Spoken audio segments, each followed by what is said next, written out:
I've come to realize over the years that healing doesn't seem to move in a straight line. For a long time, I thought it did. I thought of it much like a ladder or a step-by-step process where we'd have an insight, understand something about ourselves, make a conscious choice, and then we'd move on from it permanently. What's been revealed to me through lived experience is that it seems to be more like a spiral. Life has its way of bringing us back to familiar emotional places. Maybe not the same circumstances, maybe not the same people, but familiar feelings. The kind that make you stop afterwards and realize, I've been here before, and this isn't new. I found myself in one of those moments recently. A situation happened with someone I cared deeply about. At first, I didn't say anything.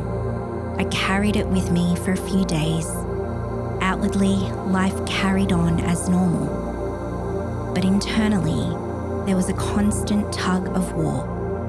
Part of me knew I'd been hurt, but another part of me kept trying to convince me that I probably hadn't.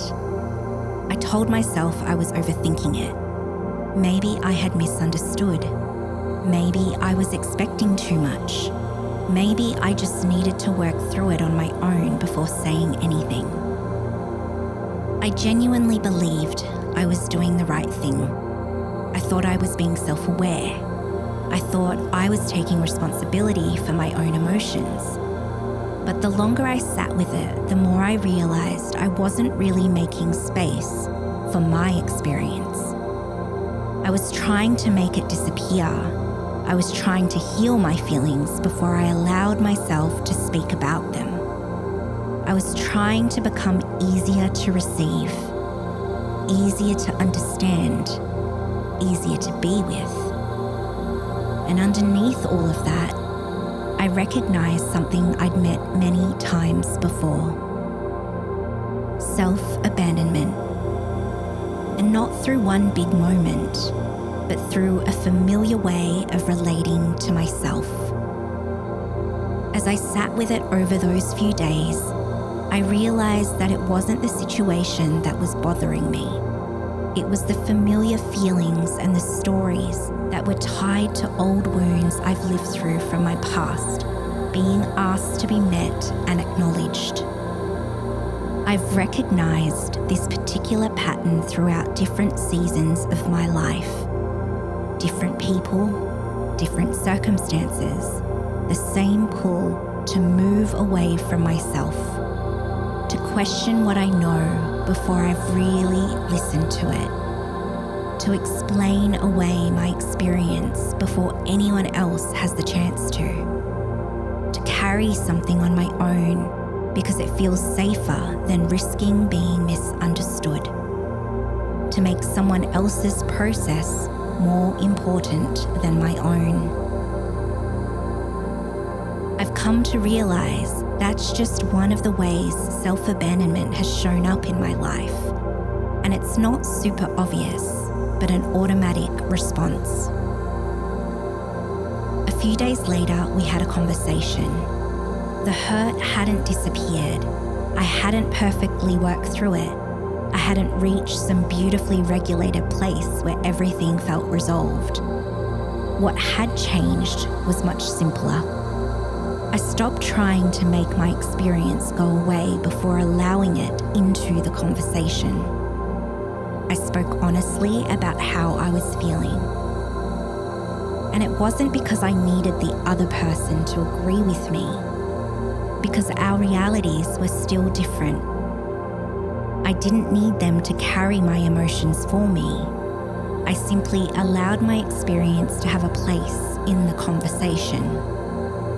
And then something happened that I don't think my nervous system could have learned any other way. The conversation brought us closer. Not because suddenly we saw everything the same way, because we didn't, It brought us closer because there was enough space for both of our experiences to exist. It made space for compassionate understanding rather than blaming. I realized my nervous system wasn't learning through intellectual understanding. It was learning through experience.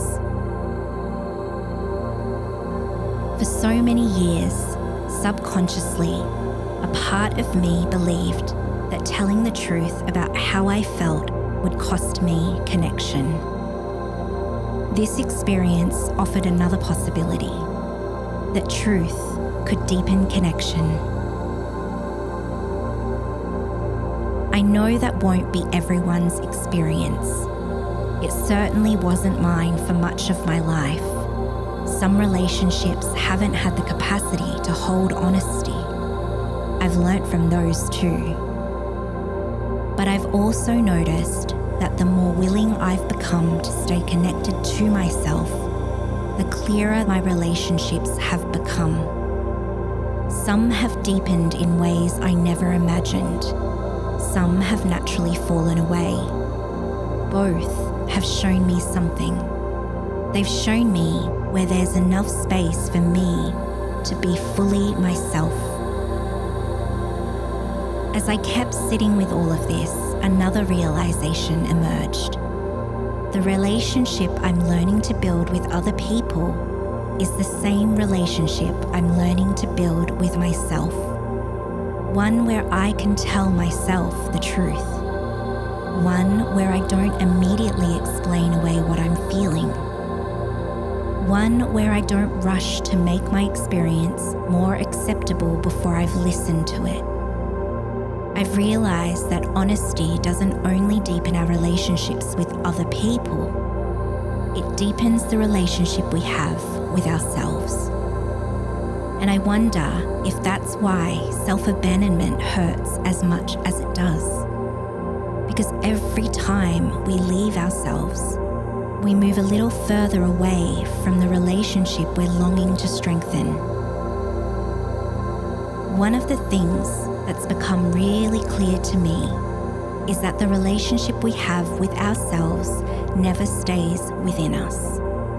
It shapes the way we relate to everything else. The way we love, the way we work, the way we receive, the way we create, the way we move through uncertainty, the way we trust. I've stopped seeing those parts of life as separate. They all seem to grow from the same relationship, the one I'm having with myself. There are still moments where I notice that familiar pull, the urge to explain away what I know,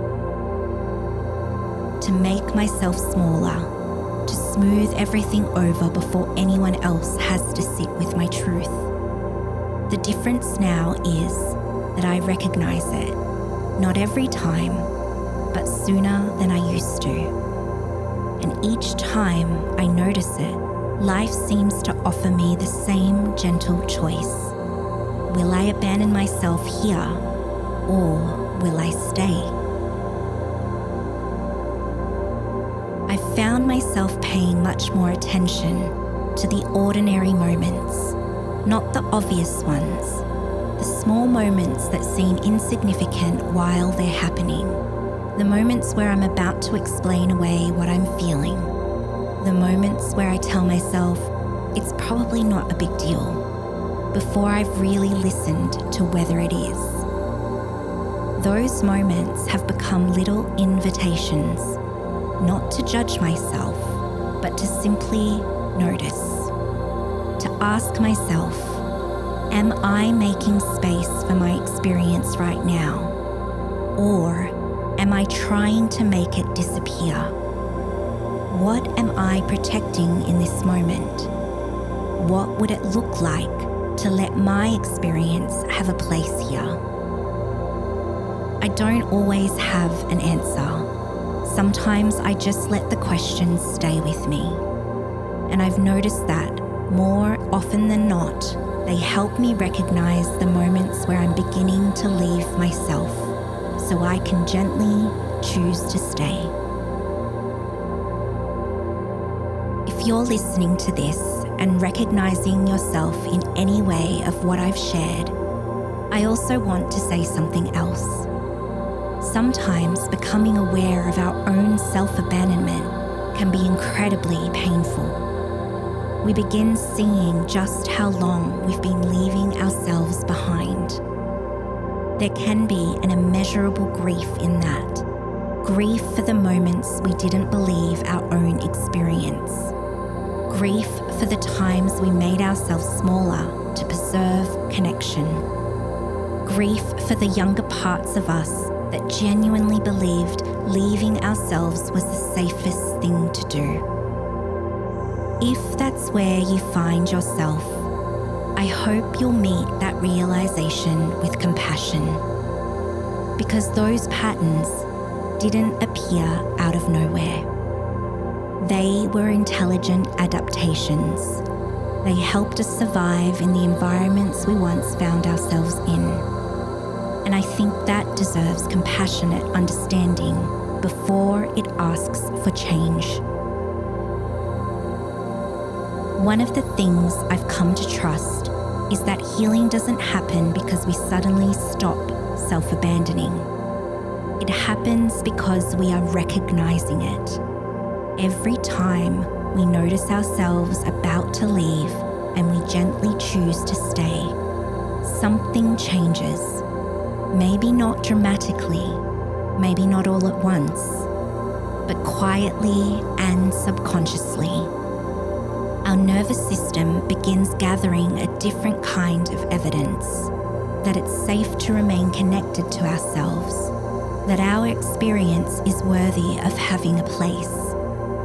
I've found that self-trust isn't something I've had to force. It's been built through hundreds of small moments where I stayed with myself instead of walking away.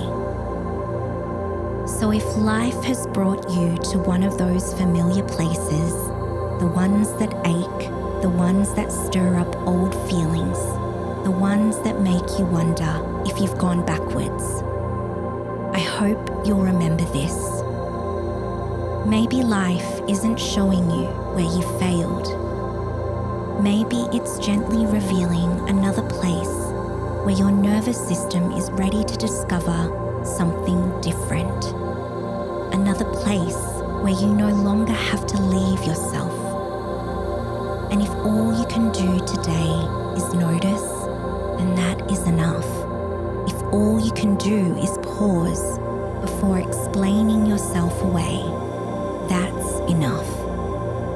If all you can do is place a hand on your heart and quietly say, I'm here, that's enough too.